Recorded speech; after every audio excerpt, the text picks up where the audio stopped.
Good evening, ladies and gentlemen. Welcome to the May 21st edition of the City of Brentwood, Missouri's Board of Aldermen meeting. And we're going to get a pretty good agenda going here in a few minutes. Now would be the time, if you haven't had an opportunity, to check on the handouts that are on the table outside the chambers here. A lot of the bills and/or items that we're going to be considering this evening, our copies are out there waiting for you. And we're going to get to that shortly. But first, if we could, have the Pledge of Allegiance. Pledge allegiance to the flag of the United States of America and to the republic for which it stands, one nation, under God, indivisible, with liberty and justice for all. Madam Deputy City Clerk, if we could have roll call, please. Alderman Dimmitt, Here. Alderman Kramer, Present. Alderman Leahy, Here. Alderman Lockmiller, Here. Alderwoman O'Neill. Voted absent. Alderman Plufka, Here. Alderwoman Sims. Here. And Alderman Weggie. Here. Thank you very much. It would appear as though we have a quorum this evening. I want to welcome everybody once again to the Board of Aldermen meeting. Normally sitting here in this chair is a jovial gentleman named Mr. Christopher Seemayer. He is with our city administrator. Oh, Christopher Thornton. Sorry. Wow. Is it April 1st? Is that the favorite? Are you paying attention? They happen to be this Christopher Thornton, as a matter of fact. He's going to love watching this. They are in Las Vegas. That part is not a joke. They are not gambling. And as a matter of fact, they are advocating in the city's behalf for there's a shopping center and large, I guess, renovation and/or commercial corridor themed event going on in Las Vegas. It happens every year at the same time. Bola and our assistant city administrator, I believe, is also with the mayor out there, and that leaves us with the backup crew. And the backup crew is yours truly. And then we have, in Bola's place, we have our acting director of Parks and Recreation, and he's going to be sitting in with us this evening, helping out instead of Bola and where Lisa would normally be. And we do appreciate everybody that is here this evening. We do have some competition apparently, which explains some of the attendance that we don't have tonight. That would be, I believe it's the finale of Dancing with the Stars Athletes Edition, an American Idol finale tonight. So for those of you who are hoping to rush home to watch your recordings of that, we'll go as quickly as we can. We want to say a hearty welcome to our new Deputy City Clerk, which is Shelley Todd. Shelley is sitting at the end of the dais here. Hello to Shelley. She brings with her a wealth of governmental experience working for the city of Wentzville for about 10 years, a variety of positions there. She also worked as project coordinator for Nuance Communications based out of Atlanta, Georgia. We hope to make you feel welcome, Shelley, as you continue in your duties here. We thank you for coming to the city of Brentwood. Thank you. Welcome to Shelley. As we move forward with the agenda, Eric Grinnenfelder, for those of you who may not have caught the fact that I didn't mention his name earlier.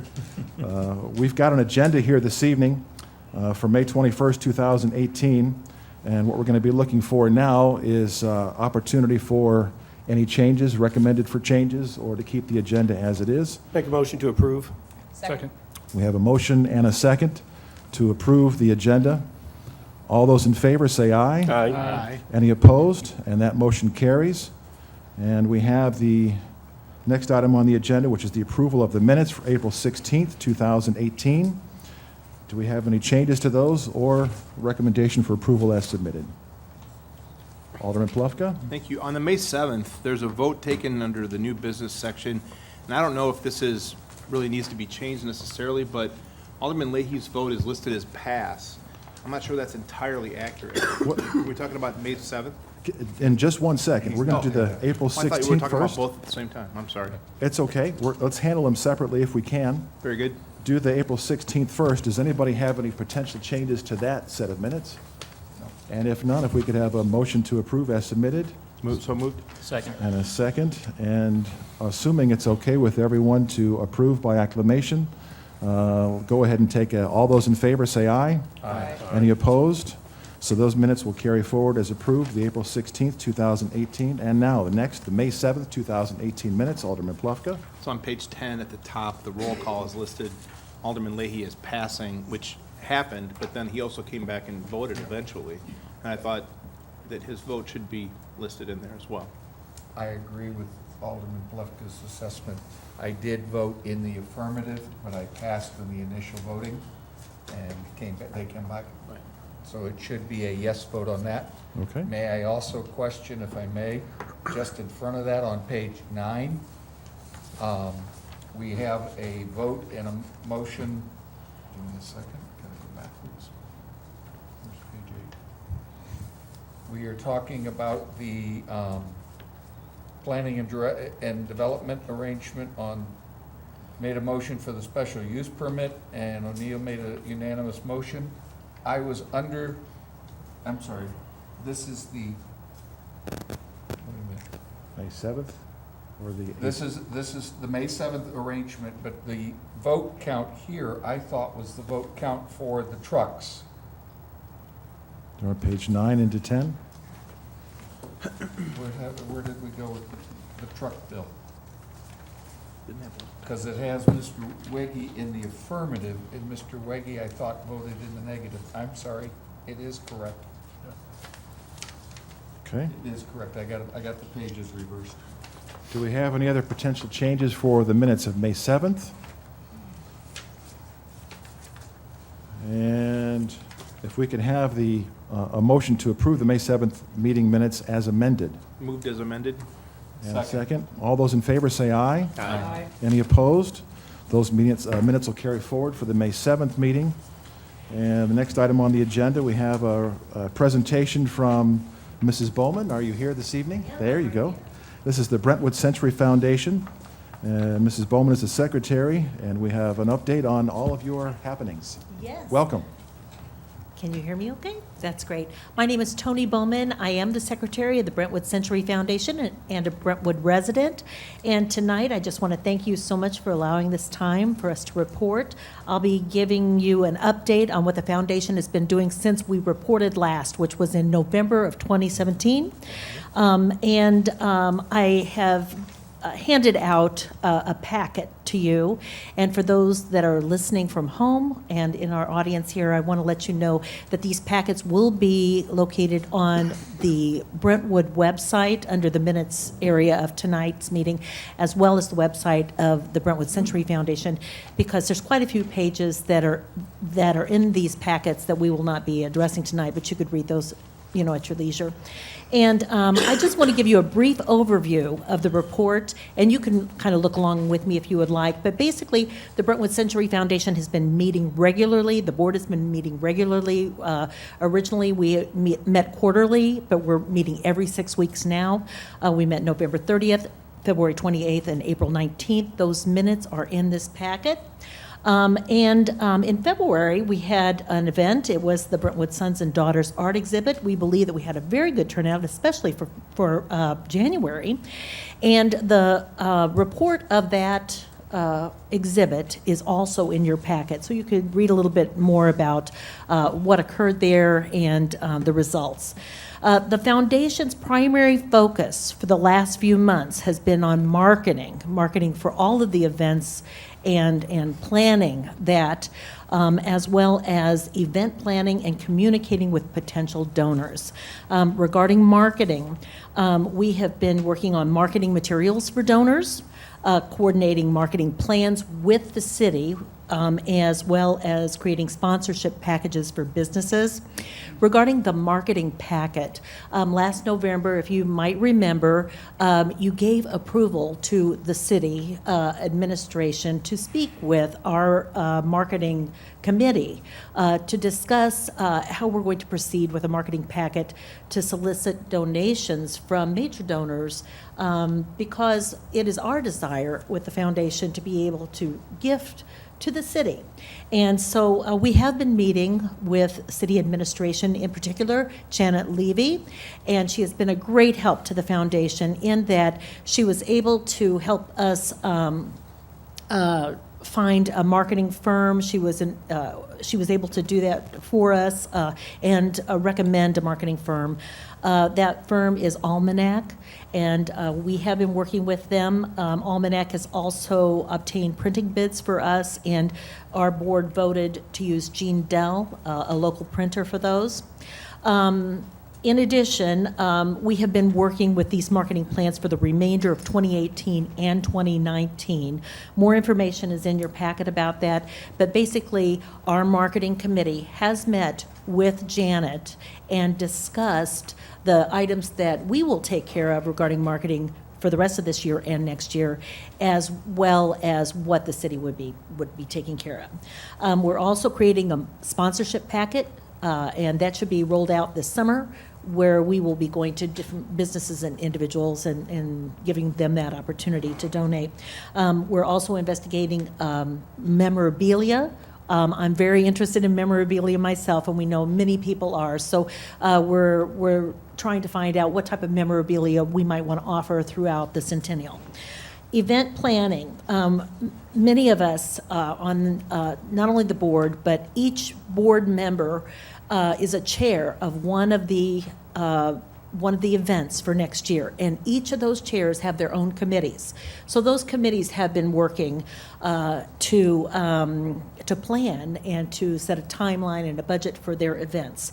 In your packet, there's a list, and it's pretty close to the front, of all of the events of the centennial, and they're listed, and they're pretty colorful. So when you see them online or in your packet, there is at least one event every month next year, and that gives you a little explanation of what those things are.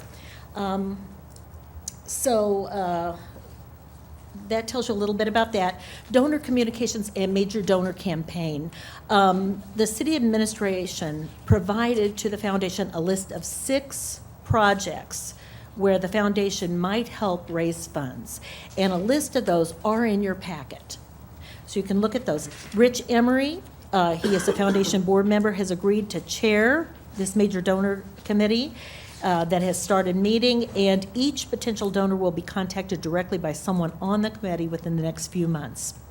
Regarding fundraising, we believe that implementing the major donor campaign and the sponsorship campaign will bring in donations, and that our events will help the community engage with the work of the foundation and spur people to give generously to the community. Lastly, I wanted to talk about volunteers. I wanted to let you know that the foundation board had hoped to have been able to hold more fundraising events, just in general fundraising events, leading up to the centennial. But in spite of volunteer recruitment efforts, the foundation has lacked leadership regarding regarding fundraising and at this time.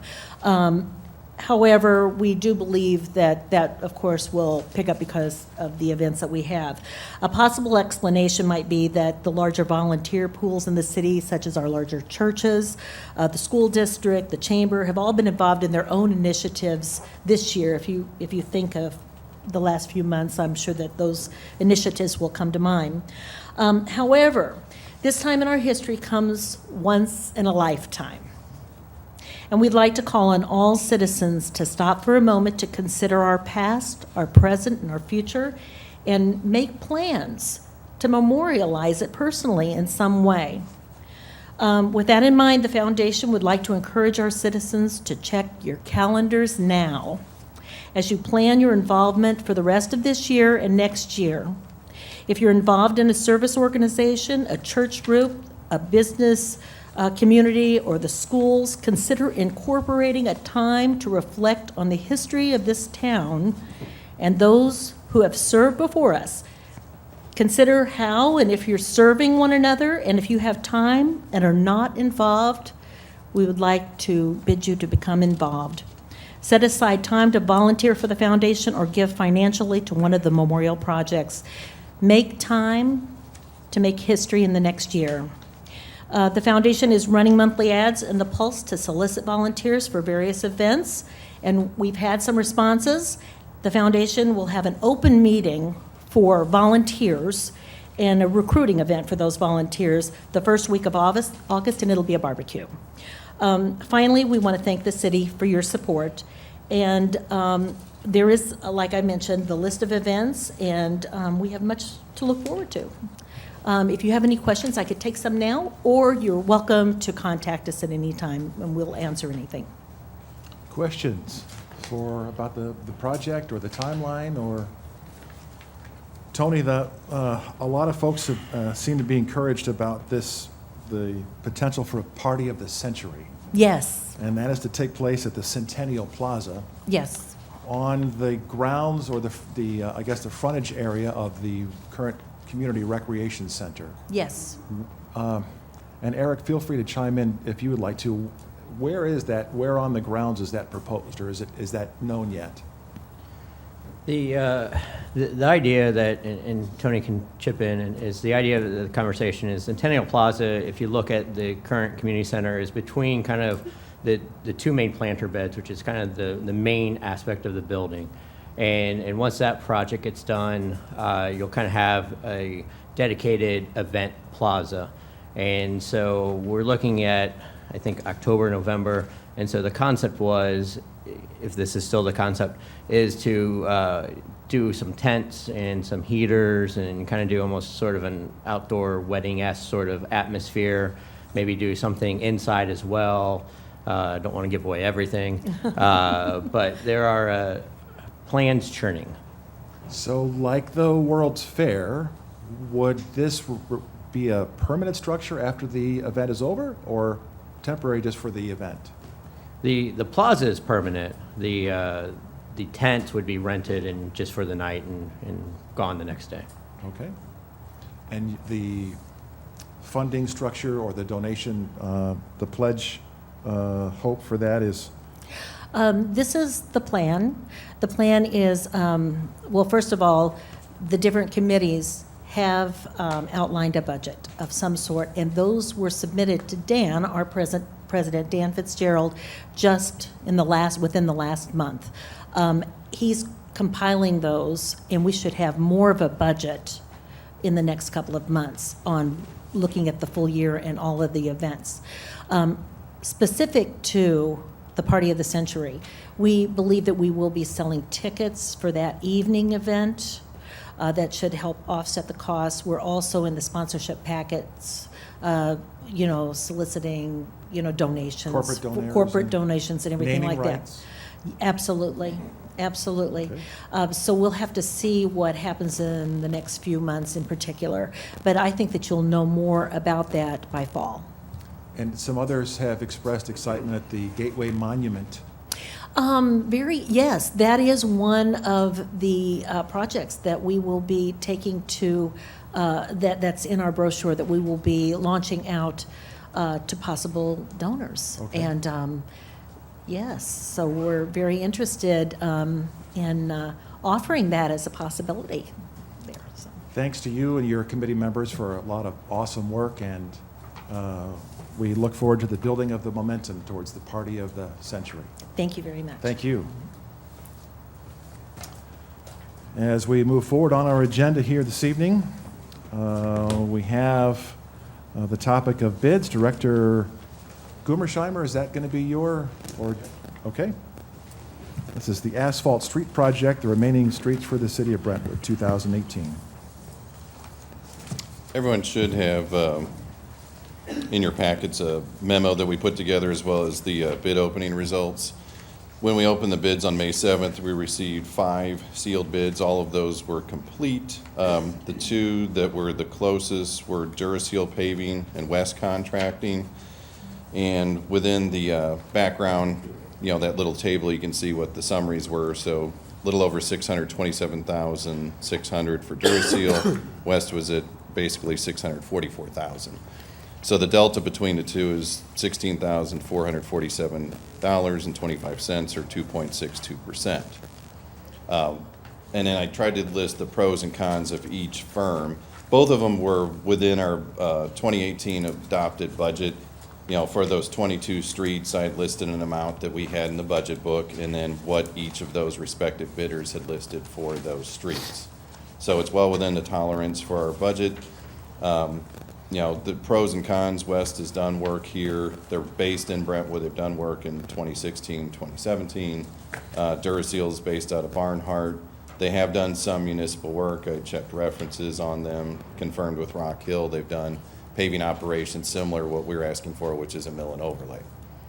So when we presented this to the Public Works Committee, it was desired that we bring to the Board of Aldermen, the contract with MB West. Because according to Chapter 135, the board, at its discretion, is allowed to pick the second lowest bidder if it's a local company within 3% of the lowest bid, and has done work for 2 consecutive years prior to such bid, which obviously they have. They've been around since 1956. So, And we're going to take that up into the, what's Right. 6196? correct. Dan, do you happen to know, I know it doesn't seem like it was caught in the original bid package or the initial proceedings. I'm assuming they've caught it by now that Street Anna is really Anna Lee. It actually is Anna. Is it? It's the Yep. street just south of Manchester Road between Brentwood Boulevard and Brazos. Okay? It's almost like an alley. You blink and you've gone by it. Yep. It's- Okay. Yeah, that's Anna, not Anna Lee. We've already done Anna Lee in the I past. thought so. Yeah. But that's interesting because I inquired with the city administrator before and suggested that Yeah, might because have she been- sent me an email to that effect. I said, no, it's Okay. actually Anna, just that little one block. And that explains the small amount of square footage. Yeah. Okay, all right. Does anybody have any questions regarding this, the bids for the project? Alderman Lockmiller? Dan, does this pretty well wrap up all our street resurfacing, the bulk of it that we've done over the last several years? It does, and then in future years, we'll just focus on preservation. So the streets that we have done or that have been disturbed by utility work or something to that effect, we would push our efforts in preservation from there on. But this would be the last big push to do streets that were in the, I believe, 2011 or 2012 street assessment.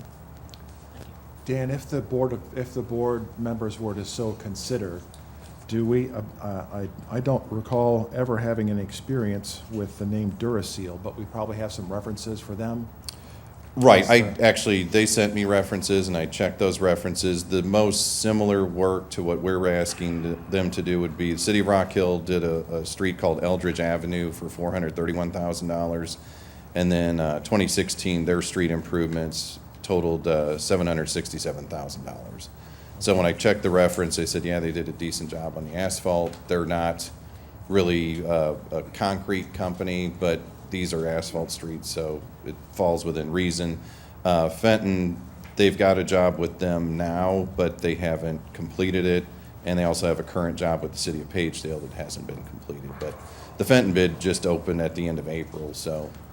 But they did do a job in Fenton at a park, which I don't know how well that went. I called, but I haven't received a call back. But I did look at Fenton's website, and it was for a mill and overlay of Fenton Park parking lot. Okay, And it is very good. asphalt, so. Thank you so much. We'll see what happens. Okay. Appreciate all your help. Thank you, sir. Yep. Moving on. Item number 10, unfinished business. Seeing none, we have bills to be given a first reading only. Have none of those. Straight to the, Excuse me, Mr. Your Chairman. Honor, skip public hearing. Public you comment. know, that's my favorite thing to do, and I don't know why that is. I apologize. It's actually public comment. I understand. No, I got it. See, I get to do this once every, I don't know, 8 months or a year or 8 so. years. Yeah. Anybody who'd like to come forward, we have the hearing of any matter of public interest upon request of any persons present. We'll have 3 minutes. If you'd like to come forward, now's your time. Name and address or reasonable proximity will be accepted. Yes. Please, sir. My name's Chris West with MB West Contracting. I'm a third generation for our company. We've been in business about 62 years. We've been located in the city of Brentwood for over 50 years and paid our taxes on time. Approximately 5 years ago, the city started a major overhaul of their streets. We have completed the streets every single year. I think we've had minimal complaints. Our organization has tried to be low every year. It's a very competitive industry. We are very proud to work in the city. We call home. We try and go above and beyond each year. We complete the job quickly. We keep our milling and paving operations very close together. We try and supply extra traffic control and signs for the residents, and we put extra laborers and operators on the job to ensure a good-looking final product. And I think many of you aldermen have seen the work we've completed in the past couple of years, and I hope you guys are proud of our work. So, Thank you, sir. Anyone else would like to come forward? And now is your opportunity. We'll have a final opportunity for public input at the end of the meeting. Hope not to forget that one. Anybody else? All right, and now we will move forward. Does anybody have an aldermanic response to what we've just heard? All right.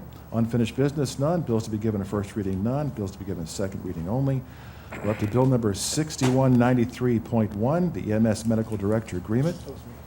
And if we could, Mr. City Attorney, may we have the first reading by title only, please? Bill number 6193.1, second reading and consideration for adoption, an ordinance of the City of Brentwood, Missouri, approving a second amendment to the amended and restated medical agreement between the City of Brentwood, Missouri, SSM Healthcare St. Louis, and Clayton Emergency Group, LLC. Thank you, sir. And the synopsis, the EMS Medical Director Agreement covers an ordinance of the City of Brentwood authorizing the mayor, city administrator to enter into that agreement, the second amendment to amend and restate the medical agreement. This is basically a measure that comes up on a regular basis, and the Brentwood Fire Department would like to continue a medical director agreement renewal with SSM Health and Clayton Emergency Group, LLC. Back in 2014, our fire department entered into an agreement with SSM Health and Clayton Emergency Group, LLC for the medical direction oversight for our emergency medical services. The original agreement has been extended since 2014 and now requires approval to continue that. The Board of Aldermen authorized the original agreement via Ordinance 4539 and renewed the agreement via Ordinance 4720 back in June 2016. Medical director is required by the state of Missouri to oversee our ambulance service, provide medical treatment protocols, provide direction for our paramedic staff.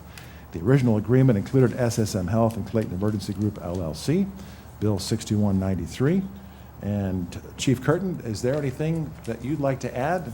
Or perhaps someone has some questions for you? Appreciate your help.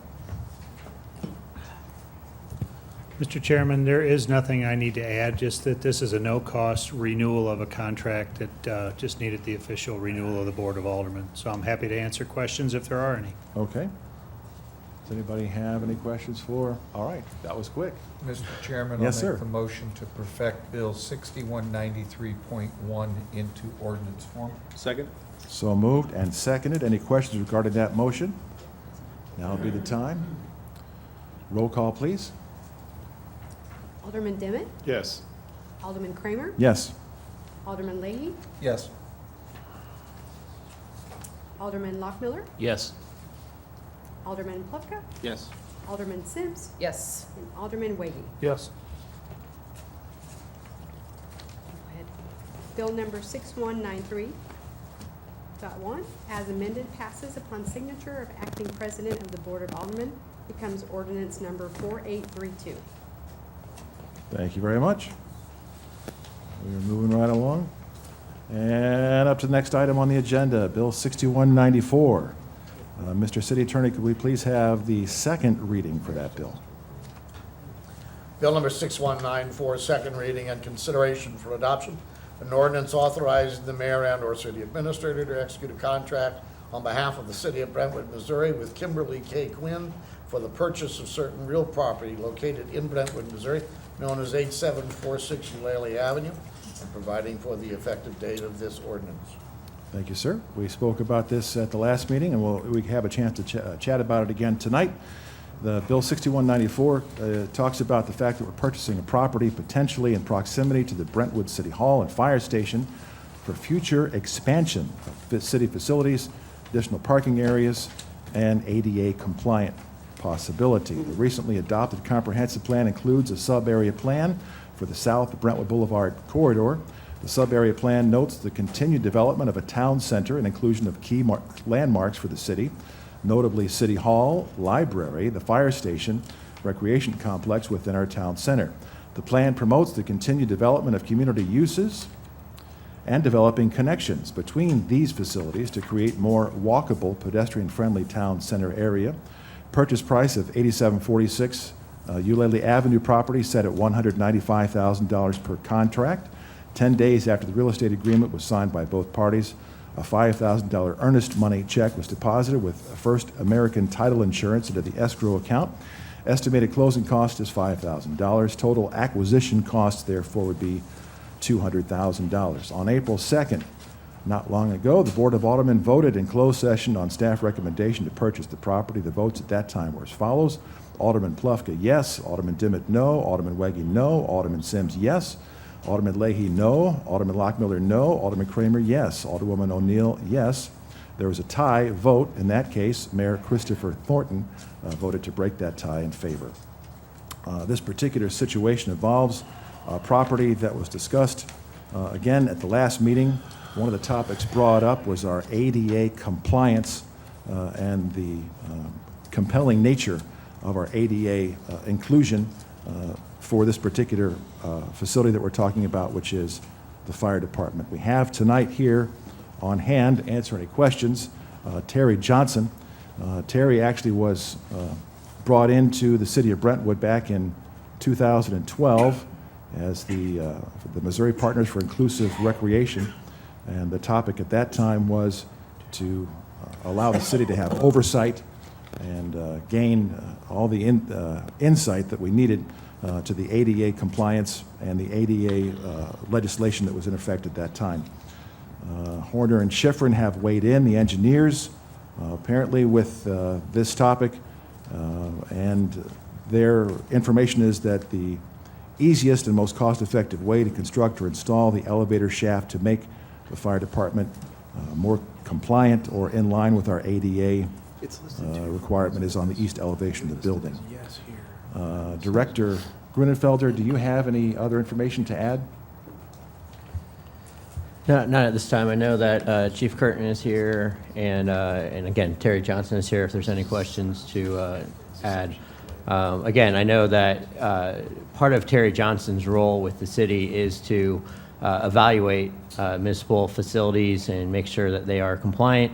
One of the things that she first did when I was brought in was to look at all the facilities as far as their did basically an 8-8 audit of all the facilities, and you know, we in the Parks Recreation Department have been working toward making sure that they're all we comply with all those, and I think that's one of the things that Chief Curtin brought up at the last meeting. And if our city attorney could weigh in with perhaps a refrain, just to clarify for us, in the past, the conversation was brought up about whether or not there was going to be use of this potential public room on the second floor as being as not being part of the conversation to ADA compliance. The ADA compliance is required because it's a public building. Yes, sir. Okay. Does anybody have any questions for either staff or our specialist, Terry Johnson? Alderman Dimmitt. Thank you, Mr. Chairman. I have some for the ADA compliance Okay. officer. Sure, if we could, please. Ms. Johnson? Thank you for being here this evening. Hi. Hi, with the chair's permission. Sure, go may I right ask ahead. directly? Okay. Hello, Ms. Johnson. Hi. The, came out 2 weeks ago about this, the fact that our fire station does not have an elevator, and because of that, it's not compliant with the ADA. Is that correct? That'd be one of the things, yes. Okay. There are other things like lack of handicap parking. In close proximity, yes. Okay. Now, there have been some suggestion that, well, let's just back up for a second. So, under what was supplied to us, under the code, any structure that is 3 stories or more has to have an elevator. Am I reading that correctly? 2 stories or more. 2 stories? Basically, anything built after 1992 by a local unit of government or a county or a state has to be ADA compliant for people with disabilities to be able to access that facility. I thought there was 2 stories or less, it didn't have to have an elevator except under 4 exceptions. That would Like be a under transit Title station III. and stuff like that. That's under Title III for public accommodations. That's a separate section of the Okay. ADA. So- There's 1, 2, 3, 4. So 2 stories is enough to trigger the necessity for Correct. an elevator? Correct. Well, basically, yes. Okay. And the suggestion that's been thrown around that we could retrofit this with a chair lift will not fly, is that correct? Correct. And that's because this law was in existence at the time we constructed the building, and the law called out for an elevator. We can't come in after the fact and install a chair lift. Correct. Okay. And I think I just want to make sure I understand the city attorney's position. Whether any of these floors are open to the public or not doesn't factor into the calculation of how many floors we have in the building. Correct. And we have 3 floors over there, right? Correct. All right.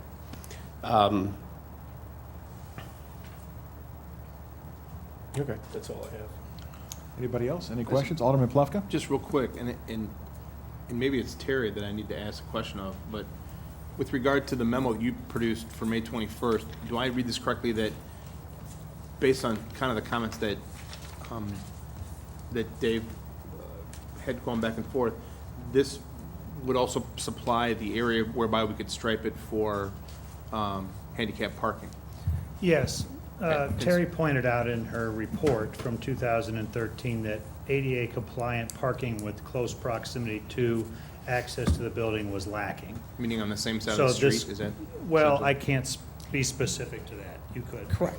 Correct. Yes, it needs to be as close to the front door as possible. Okay. So across the street presents many problems. So it could be striped in such a way as to comply with that, but also provide the space for the assist parking, the mutual assist parking as well. Yeah, so basically, those are Equipment. benefits that we would glean as a result of correcting these problems. I just wanted to point out everything I could think of that was a benefit to us or the city about acquiring this property, but my first and foremost priority was trying to get our building in compliance in the most cost-effective way possible, and we don't have a good way currently to put it anywhere inside the building, according to the engineers. So this would be our alternative if we were to decide to go ahead with the purchase of this house. And we can also correct the parking, and we do glean some benefits as well for other parking, for our mutual aid training partners that can park their fire apparatus off the street in there. And I buffer. believe I mentioned a buffer on here, Right. and I think that was the gist of it. Thanks very much. Thank you, Mr. Mayor. Alderman Lockmiller? Chief, if this is made ADA compliant, would you be open to other uses beside, if it falls into the schedule, like the library, using the classroom up there for different activities? Absolutely. We would look forward to those opportunities. This is a public building, and we want to make sure that it's used in the capacity it's meant to be. And any type of a meeting prior to, or any type of a meeting that we could schedule around some parameters, of course, because we do have people that live there, so we would want to have some hours and things like that. But absolutely, that would certainly enhance that. In this location of the elevator would be less, I guess, in the way of you guys with your day-to-day operations as Yeah, opposed the good to- news is if this comes out, and I haven't seen drawings or anything at this point, I'm going by the engineer's verbal conversation, and the way they see this is they essentially will build a vestibule on the first floor at parking grade. Somebody can come in out of the weather, get on the elevator car, go to the second floor, get off, go to the training room, what have you. They'll also be able to enter the building on the first floor as well. So essentially will be sort of a secondary main entrance to the building, but it would be a primary main entrance for anybody with needs that were beyond just normal walking. Okay, thank you. Alderman Hey, Wade? Chief. Do you know if Warner Schiffrin looked at building some kind of elevator on the back side of the firehouse? So there was a study done with Chief Jury, who was the fire chief, and they're basically, they went through all of that, and I wasn't part of that process, so I can't speak verbatim, but my understanding was their recommendation was to use the east side of the building. The back side of the building, there's several issues involved. There's some grade changes, there's some HVAC equipment, and actually, there's HVAC equipment all along the back of the building now. Where it may have been an option is no longer really an option because of the new air conditioning unit that was placed outside in 2016. So I think we'd be rather limited. Anything on the west end where there's some wall space goes up right in the middle of the living space for the firefighters, and that would be a big project renovating a hallway of some sort to get them there. So I think that was their belief on the east wall, was the most accessible to the public space. Okay, thanks. Any other questions? Alderman Dimmitt. I apologize if. No problem. Maybe this has been asked and answered already, but the elevator, it needs to go down to the basement as well? Correct. And how would we do that from the So east property? we have a couple of options. One, the shaft on the east wall could go below grade. That's option number one. If we do that, then we lose room in the fitness room for all of that. The other option is to excavate out where the rear exit of the building, where you come out of the basement now, excavate that out. We have an ADA compliant sidewalk in the back of the building, and then we just would put a unit like in the ice rink that would lower the person down to the entry level and then into the building. So I think it would be a less expensive way, and again, we wouldn't lose any square footage in the building by doing so. Now, that's preliminary, though engineers have not talked much about that, but that, we have a couple of options for that. And so it would drop you down to the. So it would take you on down to the backside of basement building? level, correct. And would that satisfy the ADA doing it that way? Yes. Okay. That's all I have. Okay. Alderman Leahy? Terry, I'm going to ask the loaded question. When building plans were all set up and we had an elevator in it and it got pulled, why wasn't any flags raised? Alderman, I can't speak to that. I didn't work for the city at that time. I have no idea about the history of that. Are you asking me? Oh, I'm sorry. I thought you were asking me. Did they discuss it with you at the time that they were changing these plans? No, sir, I was not hired by the city at that time. Thank you. I came in 2012. Chief Curtin, if you could, not asking you for a guess, but since the conversation is much more familiar to you, assuming this closing takes place on or around the first part of June, what would the proposed timeline, or what's your estimated timeline for? It's not So at this stage of the game, acquisition is the number one priority. We have not budgeted any cost for engineering and design work. We have not budgeted any cost to build anything, and we would have to figure that out. We do have money in the 5-year capital plan. I believe it's for 2022 currently. Whether or not that gets readjusted and moved around could be a topic of discussion, but right now that's where it is. I think the timing of that is good. We still have to fund the engineering work to design this and find out what real numbers are going to cost to make sure that we have the appropriate funding. But I don't want to spend city money on engineering unless I know we have a solution. Just, I guess ballpark-wise, I was only asking if anybody said, if this is what you want to do, it's going to take 6 months, or take a year, or take, I haven't had that No idea? conversation. I don't know at this Okay. point. anybody else? Thank you, Terry, and thank you, Terry, Thank for your you. time. Appreciate it so much. And we have had the second reading, so now if I could get a motion to perfect. Motion to perfect Bill 6194 into ordinance form. Second. Motion and a second. Any questions regarding that motion? If not, Excuse me, yes, I sir. distracted Shelley. I'm sorry. I apologize. We were talking about a procedural matter, and I kept her from hearing the motion and second, so I Oh, apologize. Motion. Motion by Alderman Second. Wolfgang. 1 and 2. Second. Second by Alderman Locke. Plufka and Lockmiller on number 2. We have the motion, and we have no questions on the motion as we move forward. If we could have roll call, please, Madam Deputy Alderman Dimmitt, Yes. City Clerk. Alderman Kramer, Yes. Alderman Leahy, Yes. Alderman Lockmiller, Yes. Alderman Plufka, Yes. Alderwoman Sims, Yes. and Alderman Wagey. Yes.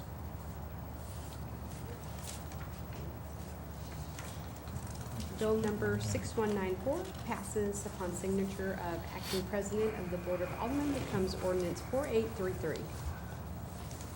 Thank you very much. Carrying forward on the agenda. We have a few bills that are requested to be first and second readings. Beginning with Bill number 6195. Mr. City Attorney, if we could please have the first reading. Bill number 6195, first reading an ordinance of the City of Brentwood, Missouri relating to ordinance number 4302, modifying certain requirements of ordinance 4302, as such ordinance relates to the Manchester Road flood mitigation area, and a redevelopment plan to be submitted by the Brentwood Redevelopment Corporation providing for the effective date of this ordinance. Thank you so much. Brief synopsis. Amending, this is the Urban Redevelopment Corporation ordinance. It's kind of a housekeeping measure, modifying certain requirements of our previous ordinance 4302. As such, the ordinance relates to the Manchester Road Flood Mitigation Area redevelopment plan to be submitted by this Brentwood Redevelopment Corporation, the 353 Corp., as it were, providing for the effective date of this ordinance. The ordinance exempts the Brentwood Urban Redevelopment Corporation, the URC, from the bid process on the Manchester Renewal Project. This allows for the completion of the development plan, and that plan will be presented to the Board of Aldermen meeting here in Chambers on June 11th during the public hearing, provided there's a recommendation from the Brentwood 353 Redevelopment Corporation. And we are very delighted here to have this evening Attorney Jim Mello to answer any questions or to provide any further insight. Basically, this is due to some changes in the language of the Missouri State Legislature. It is a housekeeping measure. And does anybody have any questions for Attorney Mello? Or would you like to come forward? Jim, is there anything else you'd like to add? Good evening.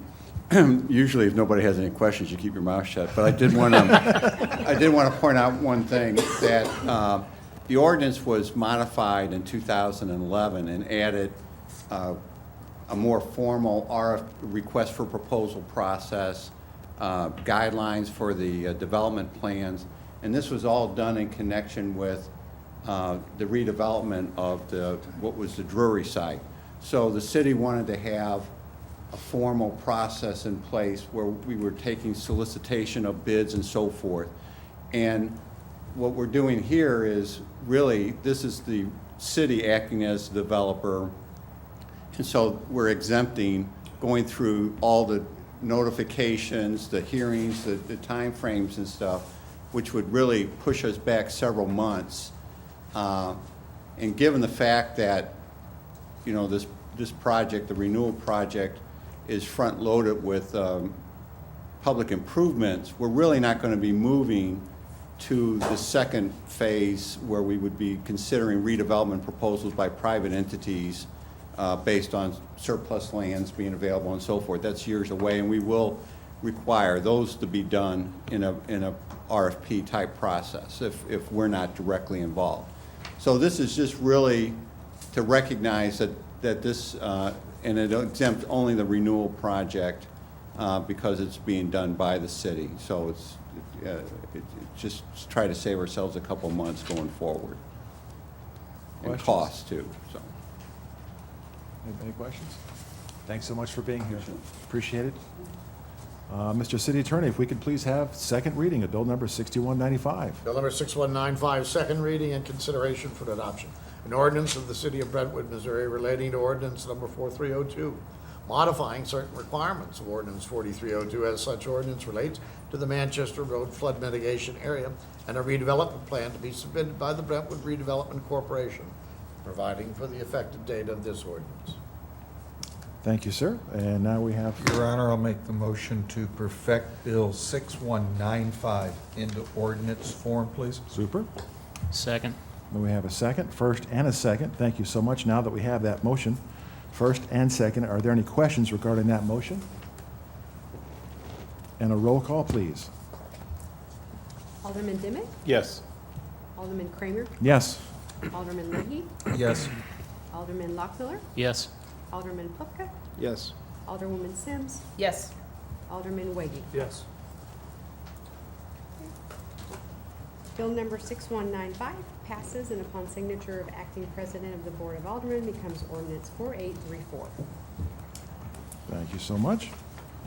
Moving up, we're making some progress, and was the subject of our earlier conversation regarding bidding. This is Bill number 6196. We're having first and second reading. Mr. City Attorney, could we please have our first reading? Bill number 6196, first reading, an ordinance of the City of Brentwood, Missouri, authorizes the mayor and/or city administrator to enter into and execute an agreement between the City of Brentwood, Missouri and NB West Contracting, and providing for the effective date of this ordinance.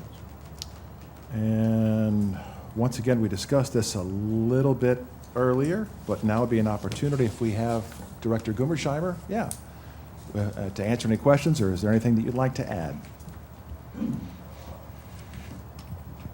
Any questions for Director Gummershiver? Boy, we're just making all easy one. kinds of progress. I think some folks want to see American Idol here. If we could have the second reading of Bill number 6196.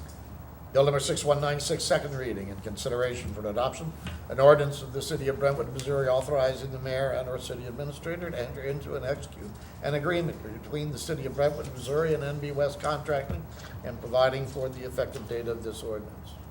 Thank you, sir. And if we could have a motion, please, for perfection of that bill. Make a motion to perfect Bill number 6196 into ordinance form.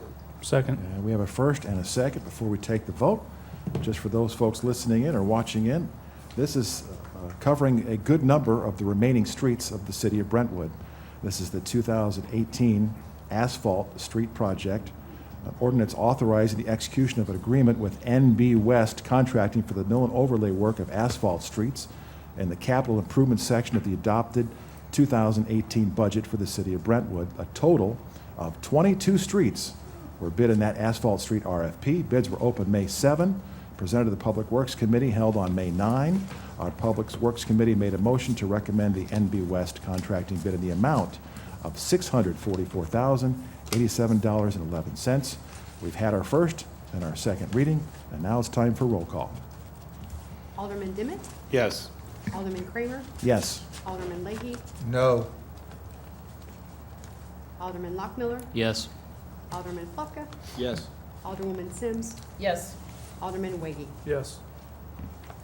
Bill number 6196 passes, and upon signature of acting president of the Board of Aldermen becomes ordinance number 4835. Thank you so much, Madam Deputy City Clerk. We are increasing our odds of getting through the agenda in fine fashion. Bill number 6197 is the next one on the agenda. Once again, asking for a first and second reading tonight. Mr. City Attorney, if we could please have reading number 1. Bill number 6197, first reading. An ordinance approving a Missouri Highway and Transportation Commission contract for pedestrian improvements for the Rosalie Avenue STP 5577-637 pedestrian improvements project. And this is the MHTC arm, I believe, of MoDOT discussed prior. This is the topic of the lighting and the sidewalks on the south side of Rosalie. Synopsis for Bill 6197 covers an ordinance authorizing the execution of an agreement documenting responsibilities between our city and the Missouri Highway and Transportation Commission related to pedestrian and other proposed improvements planned on the south side of Rosalie Avenue between Brentwood and Mary. Its proposed improvements include approximately 1,000 linear feet of ADA-compliant sidewalks and streetlights.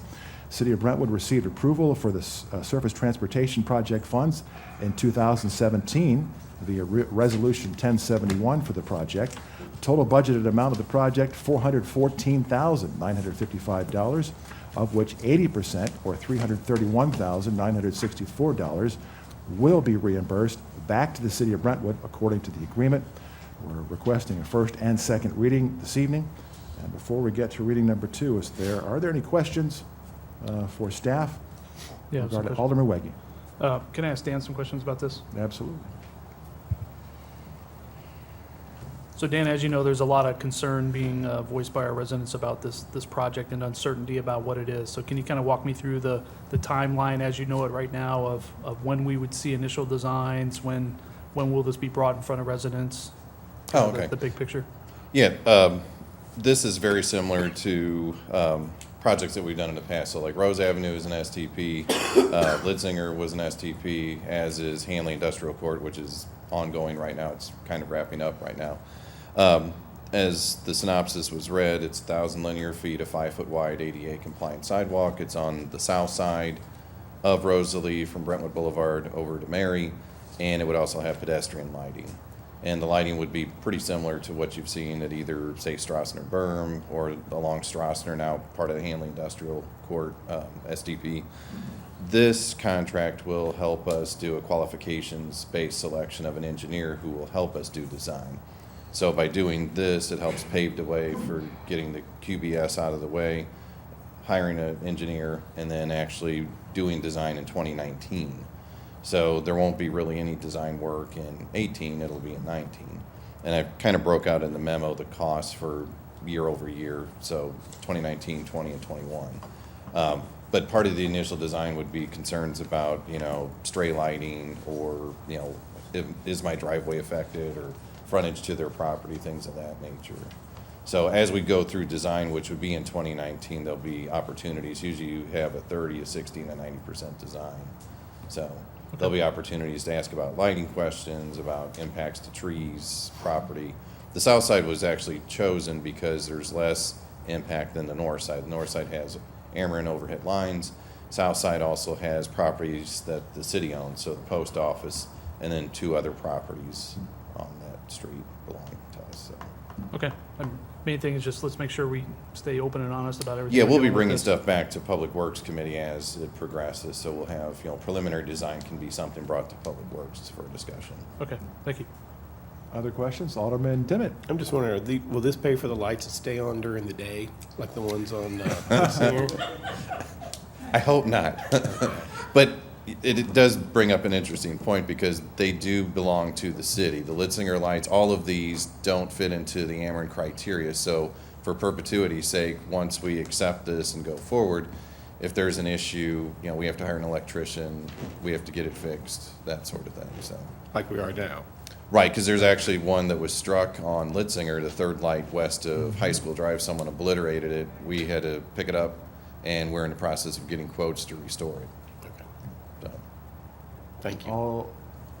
Alderman Leahy? Dan, at what point will the residents get a chance to chime in? I would think during preliminary engineering, which would be sometime in early 2019, if we get an engineer selected by the end of this year, they'll do, say, 10% drawings where they go out there and do an initial survey, bring the information back, and then probably at the 30% would be a logical stepping off point to bring in public comment. So we're looking at maybe spring of next year? I would say so, the first Okay. quarter of 19. Thank you. Other questions? For purposes of clarity, just to remind everyone, Director Gummersheimer, the synopsis makes reference to Resolution 1071. The initial application included high school. Is that Correct, right? yeah. And that was The turned reason why I down. threw that in there was just to refresh everyone's memory. It's like, we already have this one in the tank, so to speak. We had actually applied for both high school and Rosalie. We were rejected on high school by East West Gateway, but Rosalie was approved. But we are getting 80% reimbursed, so it's, Does that preclude us from reapplying for high school? no, we can. Okay. Yeah. We're actually going to be applying, which is later on in here. Spoiler alert, it's Manchester Road, so. Okay, thank you.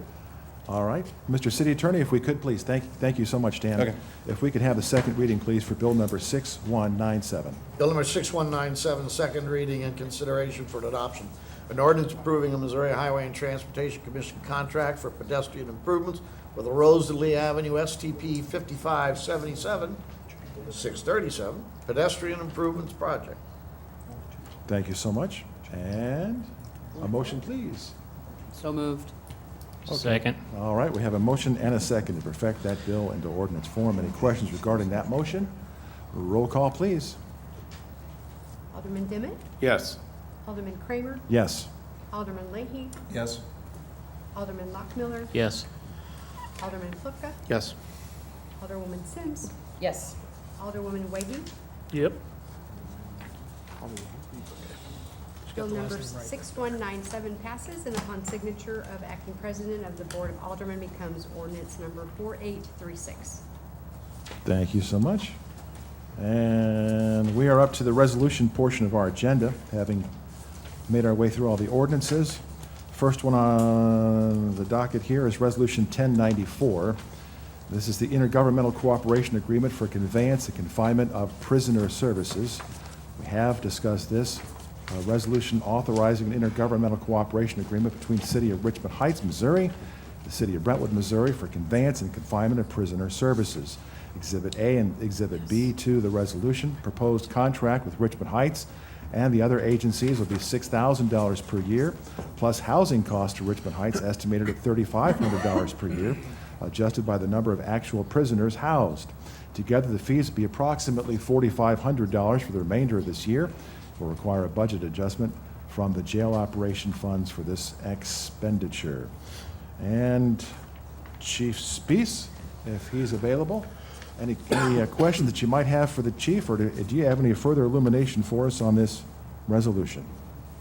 Thank you. Just briefly, sir, the CPSM study that was done on the police department indicated that this was an opportunity for the city of Brentwood to limit their civil liability in terms of getting out of the housing of prisoners in our station. So we have looked at this closely, and for operational reasons, it is a good choice for us. More efficiency, less of us having to worry about. Yeah, outside the civil liability issue, we have a lot of time being spent on conveyance of prisoners, which this agreement does for us. It also houses our prisoners. The booking process becomes more expedited, so there's a lot of advantages to it. As it was explained in the Public Safety Committee meeting, there's a lot of time spent on just very time-consuming tasks, such as a prisoner who says he's not feeling well. All of a sudden, got to take an officer off the street to come check, and that officer could be monitoring our city for other purposes. Correct. And generally, the prisoner transports are also very time-consuming. We have to go to other cities and pick people up. Many of the prisoners in this arrangement, many of the prisoners will be done through a conveyance process. That's what the agreement with the other cities encompasses. So they'll be responsible for transport of a prisoner from St. Charles to the city or wherever it may be, as opposed to pulling an officer off the street to do that, which takes hours. It seemed as though our judge was very much in favor of this change. Yes, sir, he was in favor. Okay. Any questions regarding this? Alderman Lockmiller. Chief, if I'm using the wrong words, let me know, but if we've got a warrant out for somebody and he gets picked up in St. Charles, under this scenario, would he get transported to our station or go straight to Richmond He'll Heights? go right to Richmond Heights. Okay. And that's another one of the advantages, is that they have, the other cities are putting in booking clerks who will do warrant verification, which is sometimes a pretty timely process. The guy's got 10 bench warrants. It takes a couple hours to get through those to verify. Is there equipment that will get the mothball or new equipment we don't need to look at, since it'll now be all over at Richmond Heights, or how would We've that? got about 5 jail cells we're not sure what we're going to do with. So you got any ideas on that? There is a computer system, a fingerprinting process that will be eliminated. Okay. We paid for that this year. Obviously, next year we won't have to pay for it. Okay, thank you. Alderman, yeah, Dimmitt? $5, Till we $10. extend looks. Alderman Weggie. Oh, shoot. Doesn't matter. So just for clarification, Chief, so we won't need the jails that we currently have up there. Correct. And then the way that this is funded, is it a ratio based on the number of arrests or something? How do we know how much we owe in the consortium? So there's a $6,000 flat fee that pays for the vans and the other issues, which, by the way, the other cities are actually giving personnel to this, and we didn't have to do that, which was a big advantage, cost-wise. But the $6,000 fee is a yearly fee to pay for gas and vans and things like that. The prisoner cost, and it's broken out in the memo, the prisoner cost is going to be about $10 a day. Just depends on how many people we book, how many prisoners will be there. Okay, so we just be paying straight time for the prisoners? Yes, sir. we have there. Okay, thank you. Yes, sir. Alderman Leahy. Thank you. Chief, I'm under the understanding we paid 2 years ago to put cameras in to monitor the prisoners, and then we upped our ECDC contract to have them monitor the cameras. Right. Are we getting any savings back from any of this, or are we just? Well, the cameras were eating, obviously. Yeah. What we don't have to pay anymore as well, though, is the monitoring service, and that is, there is a fee behind that, yes. Which, by the way, was pretty ineffective. We had people, Because we still pulled people off the street to go talk to somebody. True. And we had people housed in our jail, and there wasn't an officer in the station. All right, we've So taken we away were relying on the cameras to, to do it. yes, sir. So I've got nobody in the prisoner cells, I've got no policemen in the office, and I've got no dispatchers on the other side of the building. What am I doing with the police department building other than parking cars? I'm not sure your question. I have a police building that's 15 years old. Right. I'm not using it to house prisoners. I'm not using it to my dispatchers, and my policemen are on the street. So what am I doing with this building? Well, there's many of us that are there every day. The Detective Bureau is there every day. They're not on the street. We hold roll call there. My office is there. There's a lot of, all of our administrative tasks are being done at the station. We hold meetings there. We have people that come in requesting police reports and things like that. So there's a functionality to the building outside of the prisoners. But we do not have a receptionist at that building No, sir. to work with. Thank you. Alderman Dimmitt? Thank you, Mr. Chairman. Chief, in your memo, you say that this, for the rest of the year, if passed, it'll cost the city about $4,500. Yes, sir. And, but we will be shifting the allotted funds for the operation of our jail to this expenditure. Do you have, excuse me, do you have any idea how much we're talking about? Yeah, in our budget, we have about $7,200 for costs for the jail, which Okay. we've been through some of it for food and things like Okay. that. It's gonna be close to being a push, honestly. Okay, the way it looks. great. Thank you. Other questions for the chief? Thank you so much for your time. Yes, sir. Appreciate it. So we have the resolution, we've had some questions, and we need a motion to adopt. So moved. Second, motion to adopt Resolution 1094 as presented this evening. Any questions regarding that motion? If none, roll call, please. Alderman Dimmitt, Yes. Alderman Kramer, Yes. Alderman Leahy, Yes. Alderman Lockmiller, Yes. Alderman Plufka, Yes. Alderwoman Sims, Yes. Alderman Waggy. Yes. Resolution number 1094 is hereby approved to be adopted by the Board of Aldermen. Thank you so much. And next item on the agenda, Resolution 1095.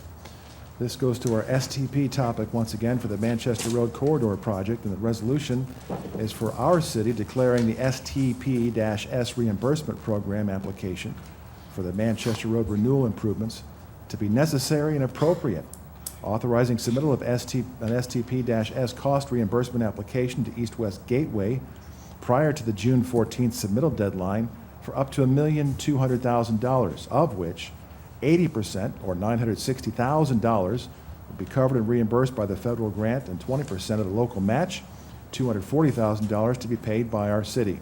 Application fee of $6,000, which is 0.5% of the federal funds requested, must accompany the STP-S application. In the event the application is not selected and approved, East-West Gateway will refund the application fee back to our city of Brentwood. And this is the tunnel, pedestrian improvements, bicycle improvements. Director Gumersheimer, do you have any further information, or perhaps one of the aldermen have a question? As we discussed before, this is for the Manchester Road renewal. We received the cost share grant from MoDOT, so we're just going to keep applying for as many of these cycles as we can and try to acquire additional federal funds. East-West Gateway has an active solicitation. As you mentioned, June 14th is the deadline for that application for both STP and CMAQ. There's roughly $40 million just in Missouri that's for STP-type projects. So it's 125-point scale. You put in your application. This is for the active parameter or active criteria. There's different application forms now based on whatever you're seeking. And as you mentioned, this is $1.2 million that we're asking in federal funds, and the 0.5% of 1%, $6,000, which would be the application. If we aren't selected, we get the $6,000 back. If we are selected, they keep the $6,000 to move through the process. Dan, can they parse out not the best comparison, but with the high school and Rosalie topic, can they parse out just the tunnel and say, will or won't approve that, and the sidewalk and lighting is separate, or is it all or nothing? We put this in as all one thing, and we were approved for the cost share, so we're kind of thinking that this will be approved as well. We're soliciting letters of support right now from St. Louis County DOT, from MoDOT, schools, whatever we can do to try to bolster our standing and give us the maximum number of points out of the 125. Thank you. Alderman Lockmiller. So Dan, the cost, well, let me back it up. The Kirkwood grant that we went in with Kirkwood on, that we received we were awarded that grant, right? That is correct, yeah. It's basically $4 million in our favor for that one. But, so we can use this grant money on top of that grant for the same type of work that's being done? That is correct. Okay. All right, thanks. Any further questions? Thanks for your help, Dan. Appreciate it. Need a motion to adopt. So moved, Your Honor. Second. This is a motion to adopt Resolution 1095. We have a first and a second. Any questions regarding that motion? If none, roll call, please. Alderman Demmett, Yes. Alderman Kramer, Yes. Alderman Leahy, Yes. Alderman Lockmiller, Yes. Alderman Plufka, Yes. Alderwoman Sims, Yes. Alderman Wiggy. Yes. Resolution number 1095 is hereby approved to be adopted by the Board of Aldermen. Thank you so much. Getting towards the lower part of our agenda this evening. Thank you for your patience. Resolution 1096. This is a title insurance company selection for informational reports for properties in the Manchester Renewal Project boundary. Our continuing topic, a resolution of the City of Brentwood authorizing execution of an agreement for informational reports, title services with First American Title Insurance Company for properties in the Manchester Renewal Project boundary. First American provided the lowest quote of $5,000.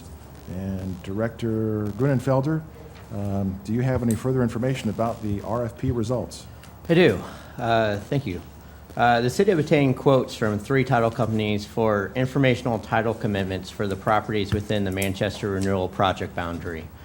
The quotes are based on approximate 40 properties that are adjacent to Deer Creek.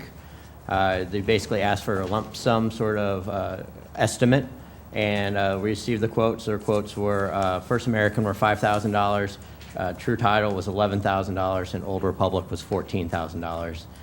The city has done work with First American, has been satisfied with their work, so the recommendation was to move forward with First American.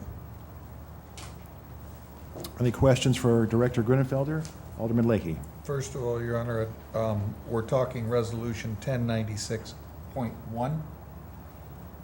It has been revised Okay. to Is that work correct?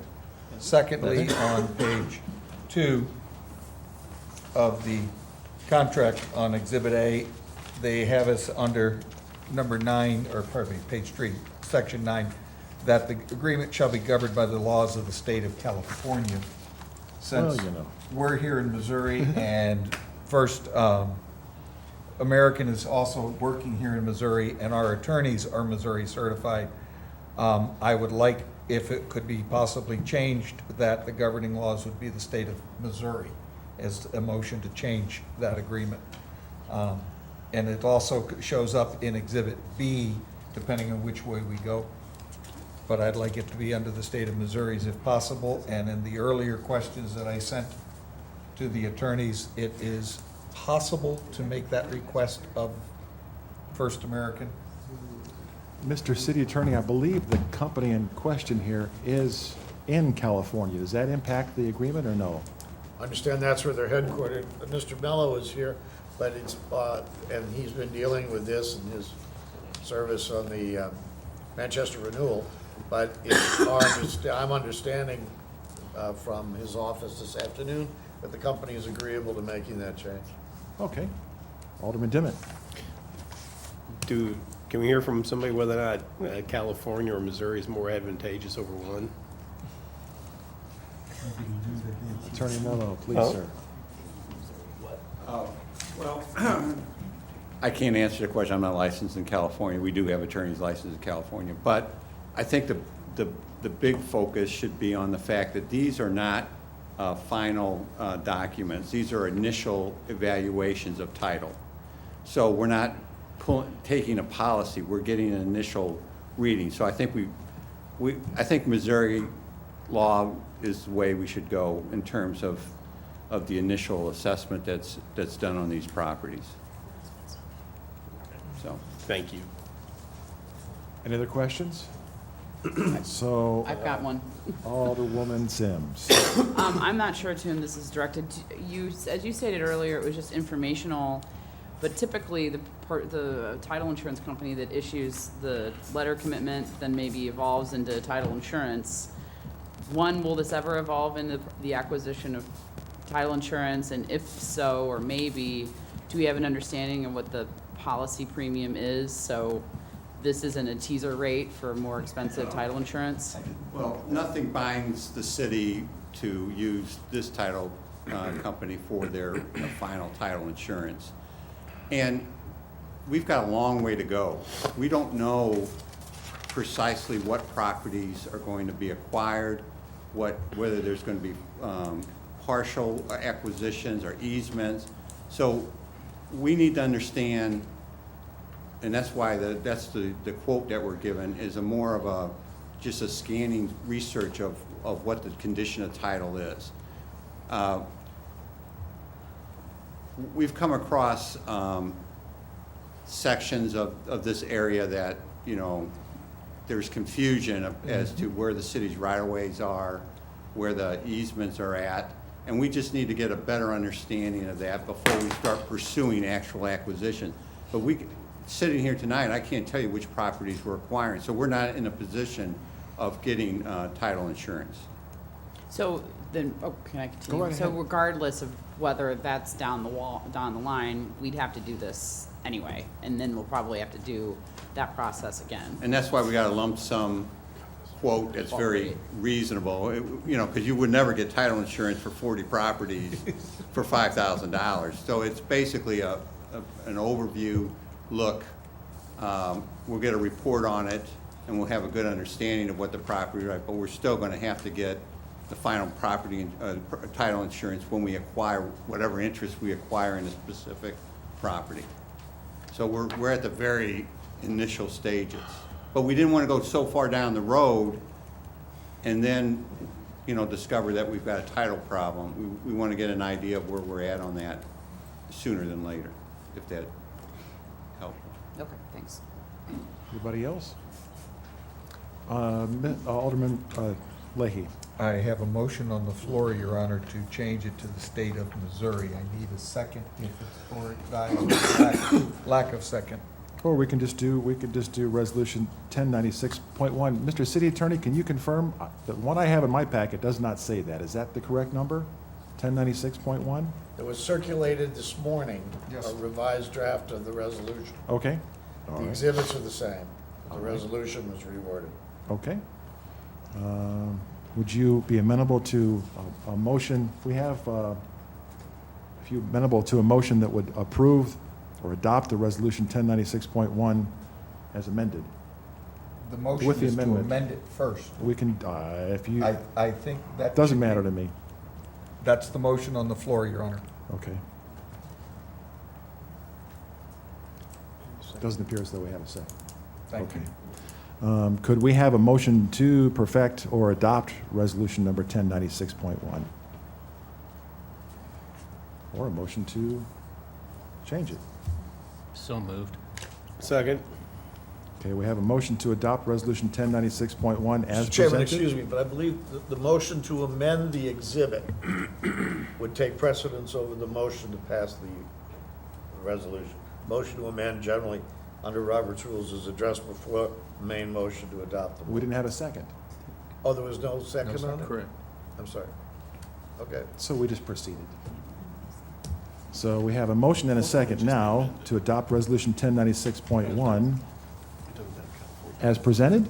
Or, okay. It does. Does anybody have any questions regarding that motion? This is a motion to adopt resolution 1096.1 as presented. No questions? Roll call, please. Alderman Dimmitt? Yes. Alderman Kramer? Yes. Alderman Leahy? No. Alderman Lockmiller? Yes. Alderman Plufka? Yes. Alderwoman Sims? Yes. Alderman Wagey? Yes. Resolution number 1096.1 as amended is hereby approved to be adopted by the Board of Aldermen. Thank you, Madam Deputy City Clerk. We are up to accounts against the city and our esteemed Chairman of the Ways and Means Committee, Mr. Dimmitt. Thank you, Mr. Chairman. I've had an opportunity to go over this with the Director of Finance last week, and I would move the board to approve the warrant list in the amount of $459,767.17. All righty. Second. A motion and a second. And any questions regarding that motion? We are spending money, so we're going to take a roll call vote, please. Alderman Dimmitt? Yes. Alderman Kramer? Yes. Alderman Leahy? Yes. Alderman Lockmiller? Yes. Alderman Plufka? Yes. Alderwoman Sims? Yes. Alderman Wagey? Yes. Passage of the warrant list, getting the bills paid, and we have Some committees and department heads' reports. As I mentioned earlier, the mayor and our city administrator and our assistant city administrator are off away on city business, important as it is. The International Shopping Center Conference for the Manchester Road, ideally considerations, we might be able to find some very interested partners and/or applicants for the area that we endeavor to come bring out of the floodplain down on Manchester Road. They're in Las Vegas right now. The mayor has no update that I've received. I have been asked to communicate that there also is no update on the hiring of special IP counsel. And I understand that could be forthcoming in time for our next meeting, or certainly between now and then. I had the wonderful opportunity this evening to attend the first Brentwood Citizen Safety Seminar that took place at the Drury Hotel. Alderman Leahy was there, Alderman Lockmiller was there, and some residents were there. I want to thank our Chief Spies and his associates that were provided this evening for that wonderful presentation. Situational awareness and the importance of having a plan. I tell you what, the videos and the way the information was presented this evening was awfully informative. And I hope if you have the opportunity to visit with some of the folks who attended the seminar, or, gee, I don't know if there's any way that we had that available for presentation via our website, but the nuts and bolts of it, and Chief Spies, if you are still here, if you would mind, if you give us just a couple minutes, we had to leave, the alderman had to leave before the end of that seminar, but I know you put a lot of work into it. I appreciate it. If you could come forward and give us, is there any, maybe a couple, 2 or 3 minutes on some of the high points? I know you spoke about even ID theft. And Yeah, we had 2 speakers tonight at the seminar. The first one was Joe DeLea, who's a retired major, now works at Wayland Security here in Brentwood. Joe gave a presentation on recognition of potential dangers when you're out in the public generally. So he covered a lot of the situational awareness, really wrapped his presentation around having a plan no matter where you are in terms of being able to respond to a potential threat. After you left and all of you left to come here, we covered a lot of different topics that we thought were important to the people in attendance, like, for example, identity theft is an issue. We covered a lot of safety issues as it goes to car clottings and the volatility and the danger that people are encountering with the people that are breaking into cars. We talked about safety in terms of what you leave in your cars, how you leave your purse in a store. But much of what was really we wanted to talk about was if you were in a bad position, if you find yourself in a position of danger, what's the best way to respond to it? So, have a plan. And have a plan, yes. Well, I was caught by one of the topics that was brought up this evening that was particularly impactful. I guess the topic was if someone is trying to get you into their car. Right. And the specialist that you brought this evening for the presentation highlighted the fact that in a lot of cases, it's a personal decision. What are you going to do? But don't be in a situation where you don't have any plan. Right. His personal plan was, I'm not getting in that car. Right. What was there was a topic about mace or pepper spray. Yeah, that was covered after you left, as well as weapons, so firearms, mace, other items that you can use to protect yourself. What are the vulnerabilities of doing that, and what are the strengths of it? If you see someone who is going through your vehicle, don't run out and accost them or interrupt them. Yeah, very dangerous people in our society today, very dangerous. They're almost all armed, and they will challenge and hurt people very quickly. Thank you again tonight for putting that together. It was very important for us. Thank you so much. Public Safety Committee, Alderman Plufka. Thank you. We will meet Wednesday night here. It says on the, I think it says 5:30 on the website. We're going to change that to 4:30. It'll be at 4:30 at that time, and I was going to, the chiefs are each going to provide us a presentation with regard to their 5-year capital plan, but as important as that, and I'll give you a little teaser here, Chief Spees is going to explain to us what is meant by a neighborhood patrol metric validation. And then Chief Curtin is going to talk to us about Pulse Point, the application that you can get on your phone. So there's going to be a lot going on. So I encourage you to come. Thank you. Thank you, sir. Alderman Lockmiller. Our next meeting is Wednesday, June 13th, right here at 4:30. We're still formulating our agenda. Thank you. Director Grinenfelder, topic of the planning and development, did you, No report. okay. Ways and Means, Alderman Dimmitt. No report. City Attorney, No report, sir. City Clerk Administrator, back to, I do have Eric. one very quick report. For Yes. the Manchester renewal update, I have the pleasure of bringing you the monthly update for April. For the investment costs for Manchester renewal, luckily there's no additional funds spent for investment costs from the payment period of this month. So that means the total spent to date is still $166,205. The direct project costs, there was $75,000 spent on preliminary design studies for the Deer Creek flood mitigation. So that brings that total spent to date up to $423,599. Indirect or sunk costs, again, luckily there's no additional funds spent on indirect or any sunk costs so far. So that total remains at $243,288. thank you. Any questions for Director Grinenfelder regarding the Manchester renewal update? All righty. Thanks, Eric. Appreciate it.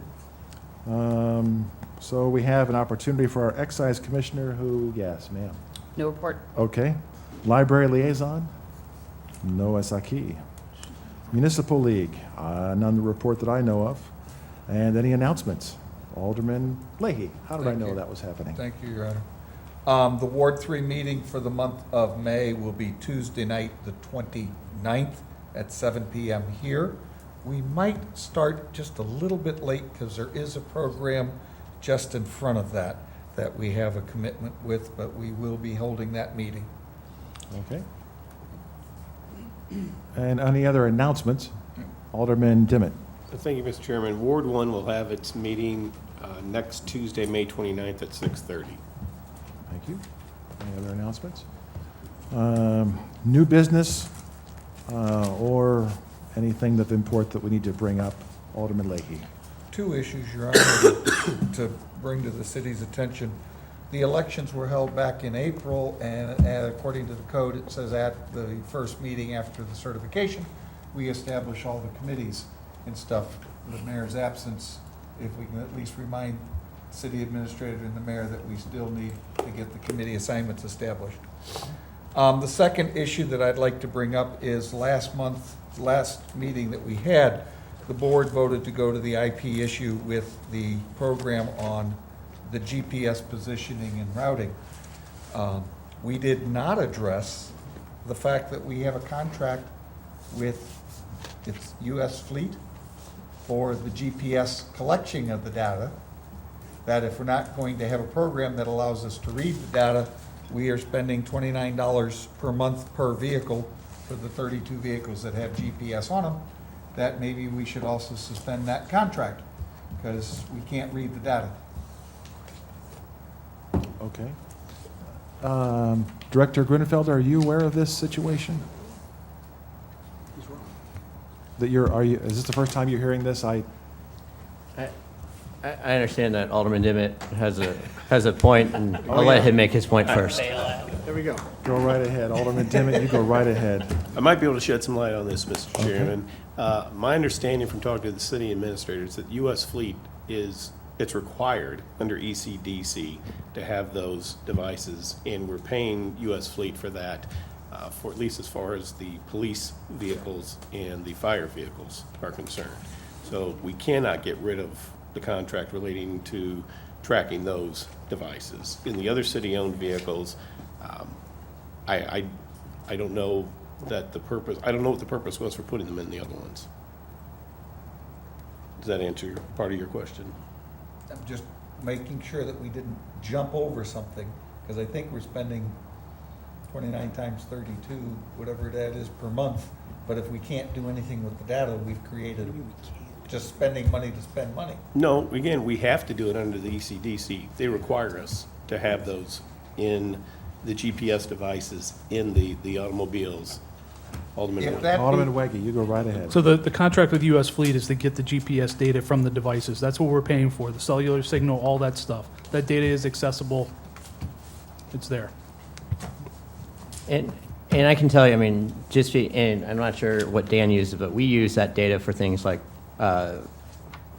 run times, like anytime, like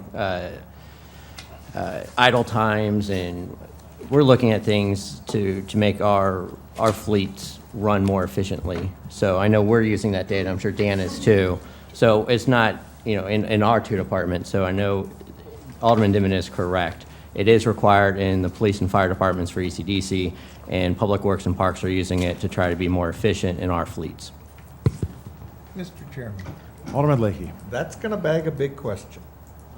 If the purpose of the complaint is the writing of the program to utilize the data that was collected, because for 2.5 years, we could not interpret that data and get anything from it. But now we have turned off the program because there's a dispute as to its value and ownership, but we can get the data and we're required to have the stuff on it and ECDC is using it, then why did we have a program written to interpolate the data that nobody could read? Now, something's not right here. No, it's, Alderman Leahy, what is your proposed solution? I'm questioning the facts, Your Honor. Well, it would appear as though all the people that we would normally ask in this particular case are far, far away. If you have a motion that you'd like to make this evening, we can consider that motion, or we can pass the questions along for their consideration. I would love to have the city give us in writing the true status of why did we have to go to the program to demonstrate what the data was telling us, when for 2.5 years, they told us they couldn't interpret the data and get it to us. Director Grunenfelder, would you be kind enough to pass that question along to the city administrator when she's available for receiving such a question? That being said, Alderman Leahy, I don't know, I hear your question, I understand the level of import that you've assigned to it, but I don't know how well other ways we can address it this evening. I agree. Okay. Anything else? No, sir. Okay. Thank you for bringing that to our attention. And I did happen to visit with the city administrator before she left town on Saturday, and the information that I received from her regarding the committee assignments was that the mayor intended to leave them as they are, although I will certainly pass along to her your mention about the code requirements. And Mr. City Attorney, is that your understanding as well? The code requires that change to be made yearly regardless? I don't think the code requires that they be changed. Or, I guess, reaffirmed?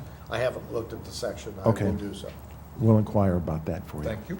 And now we're up to 19, I didn't forget. Hearing of any matter of public interest upon request of any persons present.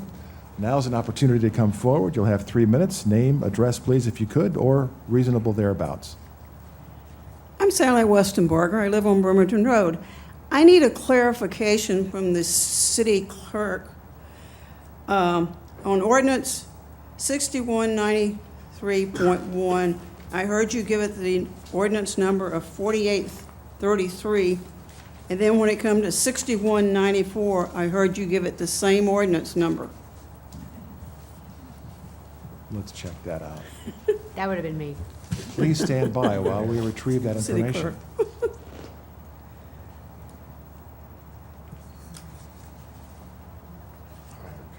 My hearing may be bad. No, I have 6194 as 4833, 6195 as 4834, Oh, okay. and the one in question was 6196. Is that your question? I have 4835. I guess I heard wrong. And I I also, could have said misspoke. yeah. I also want to thank the police department for having patrols on Bremerton Road. I'm seeing them quite a bit more. And then I want to thank the fire department, especially a crew, for responding to my house. It'll be 2 weeks ago Wednesday when I fell. I thank them for that. Yes, ma'am. Glad you are well. Thank you so much. Would anybody else like to come forward? Now is your opportunity. And thank you so much. We have, the good news is, no closed session this evening. And so we'll look forward to a motion for adjournment. There we go. Second? First and second, all those in favor say aye. Any opposed? This motion carries. Thank you for your time.